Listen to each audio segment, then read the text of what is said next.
George W. Bush, l'ancien président des États-Unis d'Amérique, nous a enfin révélé la vérité sur l'invasion en Irak. Et en vrai, je ne sais pas si on doit en rigoler ou en pleurer.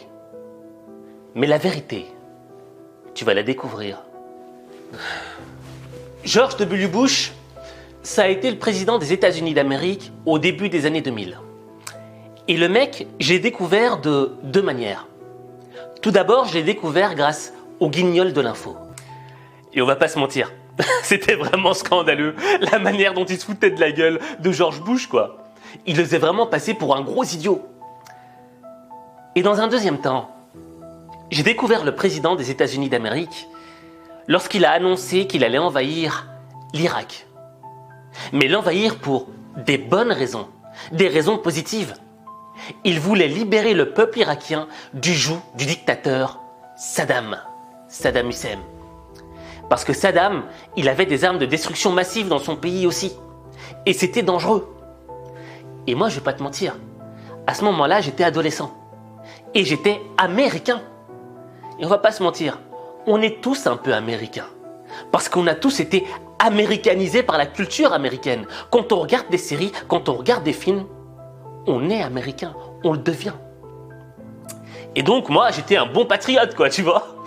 Et je me disais, mais allons-y, allons sauver le peuple irakien. Et il y avait des arguments derrière, notamment Colin Powell avec sa petite fiole. Le chef de la diplomatie américaine brandit un flacon d'anthrax pour dénoncer l'existence d'armes biologiques, puis fournit une photo. Bon, je vais pas te mentir, c'est vrai que quand j'avais vu la fiole, je m'étais dit, c'est quand même bizarre, mec, que tu prennes un truc hyper dangereux dans une assemblée avec des mecs hyper importants, tu vois.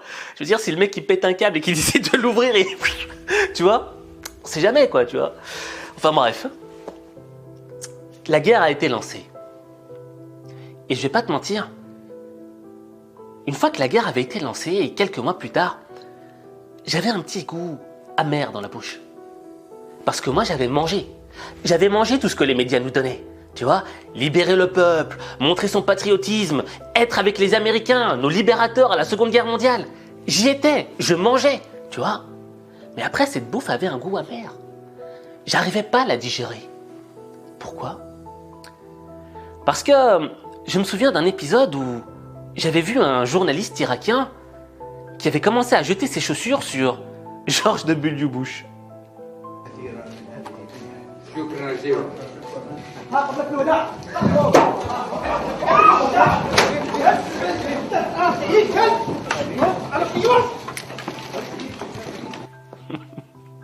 C'était quand même une scène de malade, quoi, tu vois. Je veux dire, George W. Bush, t'as vu comment il esquive les choses ? C'est un truc de ouf, tu vois. Et ce qui m'avait marqué, c'est ce qu'avait dit l'Irakien, quoi. Moi, j'avais entendu qu'à un moment, il avait dit « kilb », ça veut dire « chien », tu vois. Il insulte le président des États-Unis, quoi. Un peu de respect. Sois un peu patriote, tu vois. Soyez un petit peu patriote américain. Enfin bref. Déjà là, j'avais un petit doute, quoi. Je me disais, putain, il est venu vous libérer. Tu réagis comme ça. Mais ensuite, là où j'ai compris que je m'étais fait complètement arnaquer, c'est quand j'avais vu les photos de la prison d'Abu Ghraib.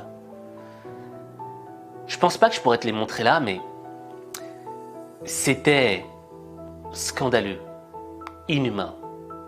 Tu voyais une femme qui tenait en laisse un mec tout nu, un Irakien tout nu. Une femme, une soldat américaine. Et au fait, ils avaient plein de photos du genre où ils humiliaient les Irakiens. Et là, je me suis dit, mais est-ce que c'est ça la démocratie ? Est-ce que c'est ça, libérer un peuple ? Et là, j'ai tout remis en question. J'avais fait une petite recherche dans le temps. Et j'étais tombé sur une vidéo où il y avait une personne qui disait enfin la vérité. Et cette personne s'appelait Madeleine Albright. Madeleine, c'était l'ancienne secrétaire d'État aux États-Unis, au début des années 90. Et à cette époque-là, au début des années 90, les États-Unis avaient imposé des sanctions et un embargo sur l'Irak. Et le problème de cet embargo, c'est qu'il y a plein de petits enfants irakiens qui en sont morts. Parce qu'ils n'avaient pas les bons médicaments, ils n'avaient pas la bonne bouffe. Et il y a une journaliste qui demande à Madeleine Albright est-ce que tous ces milliers d'enfants morts irakiens en valaient le coup? Est-ce que le prix en valait le coup? More children than died in Hiroshima. And you know, is the price worth it? Et là, tu as Madeleine Albright qui a dit la vérité. Elle a dit, c'est très très dur, la décision était difficile, mais le prix en valait le coup. I think this is a very hard choice, but we think the price is worth it. Et qu'est-ce que je vais te dire? Quand j'ai vu ça, j'ai compris que je mangeais tout ce qu'on me disait, quoi. Que je prenais pour argent comptant tout ce qu'on me disait, que je croyais tout. Et c'est là que j'ai appris à douter de tout, à tout remettre en question. Et aujourd'hui, ce qui me fait plaisir, c'est que j'ai compris que les raisons libératrices pour sauver le peuple irakien étaient fausses. Que c'était juste des enjeux géostratégiques. Et il y a 2 jours de ça, George W. Bush a fait un lapsus ultra révélateur qui a remis les pendules à l'heure. Terminer cette page Ukraine, écoutez l'ancien président américain George W. Bush, il s'est exprimé sur le conflit en cours et visiblement, il n'était pas très concentré. Les élections russes sont truquées. Les opposants politiques sont emprisonnés ou empêchés de participer au processus électoral. Il en résulte une absence de frein et de contrepoint en Russie. Et la décision d'un seul homme de lancer une invasion totalement injustifiée et brutale de l'Irak, je veux dire de l'Ukraine. J'ai 75 ans. 75. J'ai 75 ans. Sacré George, on te pardonne. Et ce qui est bien là avec George, c'est qu'on peut en tirer une vraie leçon de vie. C'est que la vérité, on peut la comparer à un gros ballon rempli d'air. Et tu vois, ce ballon rempli d'air, t'auras beau le cacher dans l'eau, le cacher sous la surface, il aura toujours tendance à vouloir remonter à la surface. Pourquoi? Parce que l'eau exerce une pression plus forte à la base qu'au-dessus. Ce qu'on appelle la poussée d'Archimède. Et avec George Bush, le mensonge, il était énorme. Donc le ballon rempli d'air était énorme. Et George, tu vois, il se fatigue à tenir ce ballon en dessous de la surface. Et lors de son petit discours là, il s'est un peu endormi, tu vois. Et quand il s'est rendu compte qu'il a dit une connerie, il fait « Oh merde, le ballon est sorti, faut que je le remette dans l'eau !»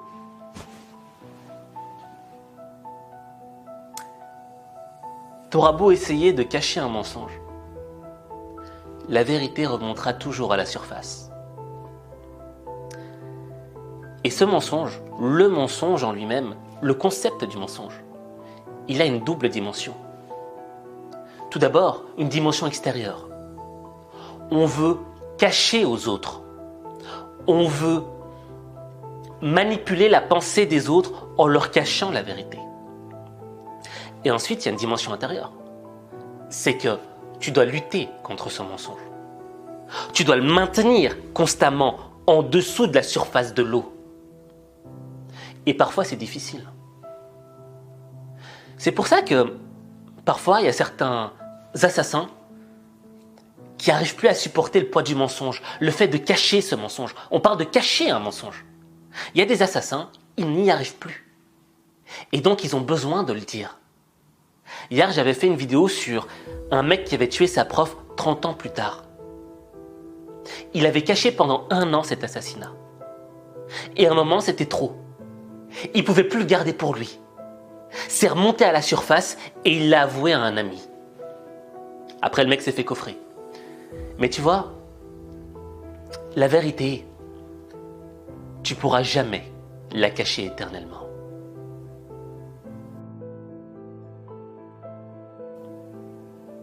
Et tu vois, le problème du mensonge, ce sont surtout ses conséquences. Quand on se ment à nous-mêmes, ça a des conséquences sur nous-mêmes. Parce qu'on ne peut pas se voiler la face. On sait où est la vérité. Et quand on ment, on sait qu'on ment. Mais le gros problème arrive quand notre mensonge a des conséquences sur la vie des autres. Tu sais, j'avais vu un documentaire sur l'Irak, un reportage sur l'après-guerre en Irak. Je pense que c'était Canal+ qui l'avait fait ou je sais plus. Enfin bref. Ce qui m'avait marqué, c'était de voir deux frères, deux petits-enfants irakiens qui avaient une gueule de mecs ultra dépressifs. Tu sais, ils avaient des poches noires sous les yeux. Et ils étaient pas bien, tu le sentais. Tu sentais qu'ils étaient habités par la peur constante. Et à un moment, il y a le journaliste qui leur dit « Est-ce que vous êtes contents d'aller à l'école ?» Et là, tu avais les deux gosses qui disaient « On a peur. On a peur d'y aller. On a peur qu'il y ait une bombe qui nous tombe dessus. On a peur qu'il y ait quelqu'un qui nous tire dessus. On a peur de se faire kidnapper. » Je vais pas te mentir, quand j'avais vu cette vidéo, quand j'avais vu ces deux petits enfants-là, putain, mais ça m'avait fait chialer toute la nuit. Parce que tu sentais que ces enfants, leur avenir avait été détruit. Qu'ils n'auraient pas la même vie que les autres. Tout ça à cause d'un mensonge.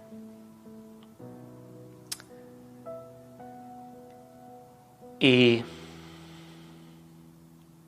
c'est pour ça qu'il ne faut jamais mentir. Parce que le mensonge a toujours des conséquences négatives. Elle a d'abord des conséquences négatives sur nous. Parce qu'il y a la poussée d'Archimède, tu vois, qui pousse le ballon du mensonge vers le haut. Et on se fatigue à essayer de le remettre sur la surface. Et en même temps, elle a des conséquences négatives sur les autres. Parce qu'elles peuvent détruire des vies. Donc, si tu veux transformer ta vie et la réussir, je te conseille de ne jamais mentir. Et si tu ne mens pas et que tu es dans la vérité, tu transformeras ta vie. Mais ta vie, il n'y a que toi qui peux la transformer. Il n'y a